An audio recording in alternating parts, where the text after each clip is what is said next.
By now, it's pretty clear that the UFC and heavyweight champion Francis Ngannou are going through a contractual dispute. The Cameroonian giant recently revealed that the UFC is yet to offer him a new contract, but it's not like he's in a hurry to sign one either. It's rumored that the champ has plans of his own, with one of them being a fight against Tyson Fury. Stay tuned as we tell you more about the standoff. Let's get started. First up, it's all about the money. Despite being one of the most dominant forces in the division, it's kind of strange why the promotion and Ngannou are in a contractual dispute. The Cameroonian is by far the greatest heavyweight fighter in present-day history. Shouldn't the UFC be turning stones to offer him a new contract? Well, it's all about the money. The Predator has been very vocal recently when it comes to fighter wages. Along with pushing the case for private sponsors, he wants the UFC to pay him more. On the other hand, the promotion has refused to budge with absolutely no response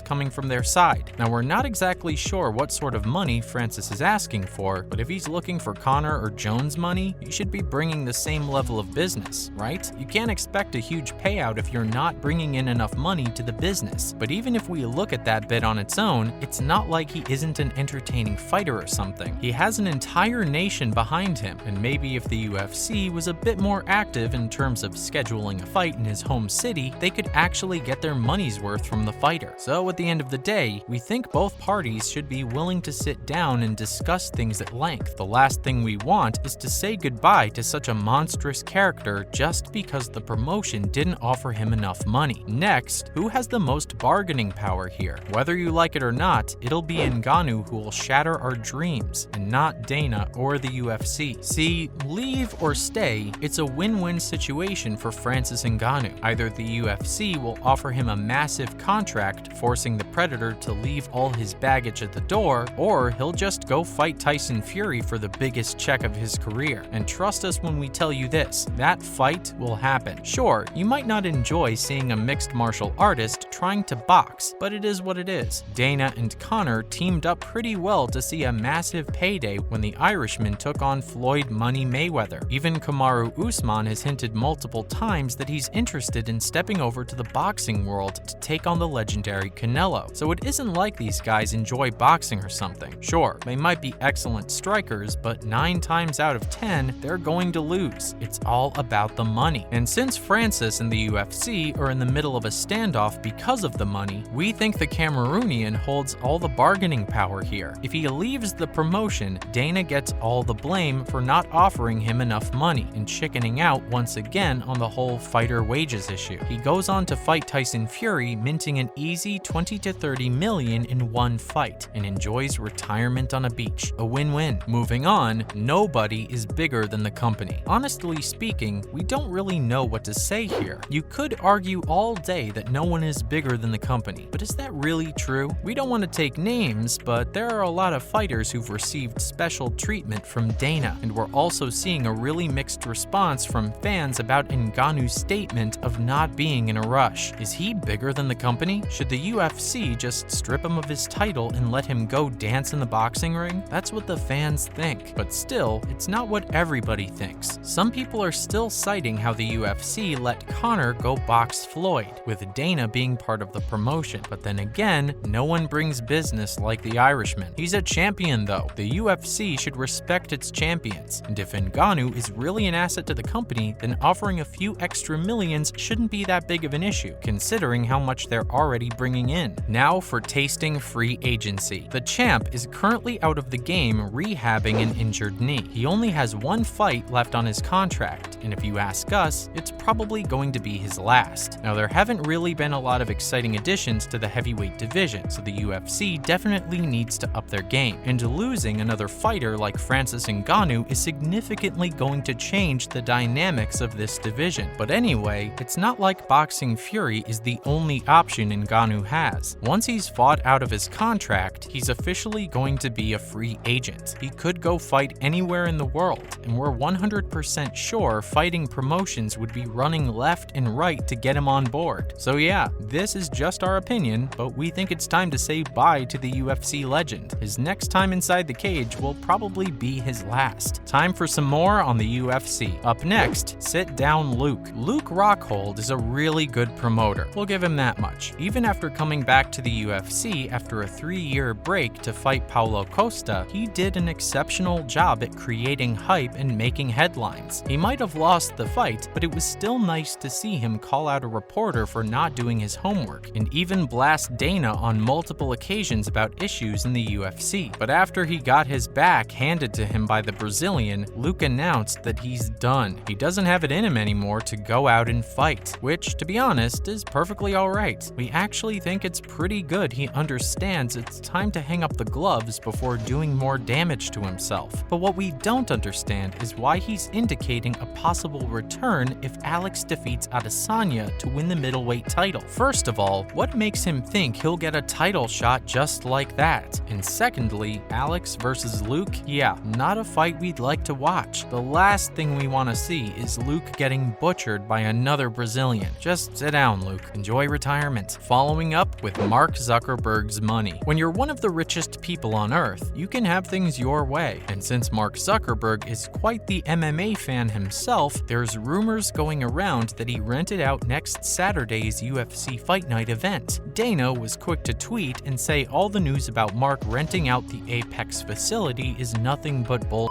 But that still doesn't change the fact that there won't be any media or fans in the arena that night. Yup, even if it's not Zuckerberg, whoever rented out the entire facility wants to enjoy the fight with his friends or family or whatever. We don't know. Mackenzie Dern told ESPN's Brett Okamoto that she knows for a fact that it's Mark who rented out the event. Even though she wanted to fight in front of a crowd, Mackenzie has promised to put on a show for anyone who's watching. Should the UFC be allowed to let VIPs rent out an entire fight card? What if the fighter wants their friends and family to be there? Are they gonna have to watch from home too now? Let's see. Guess we'll have to wait and see who the mystery guest is. Last but not least, seriously, Conor? Now there's absolutely no doubt that McGregor can get a bit carried away with his internet callouts, but if he's calling out Hezbollah to a UFC sparring match with no rules, then he seriously needs to stop. Now of course, this could all just be a tactic to stay in the headlines and make sure his name gets thrown around. But if there's a chance this could actually happen, like just imagine for a second if Conor and Hezbollah shared the Octagon with big gloves in a sparring match. Obviously, McGregor would have to put on an act, but both these gentlemen are quite the entertainers and promoters. But like we said earlier, he seriously needs to stop even if this is a joke. Fans online have branded him, Conor, as a rich little weirdo, calling out a guy with a medical condition. Nothing but another tweet to stay relevant and make fans guess whether they'll really get to see him come back to the UFC and fight again. That's it from our side, folks. So what do you think? Will the UFC offer Ngannou a new and improved contract? Or is his time at the promotion done for good now? Let us know in the comments below. Remember, don't forget to hit the like button and subscribe to our channel for more entertaining and original content in the future. Thanks for watching, guys, and we'll see you next time.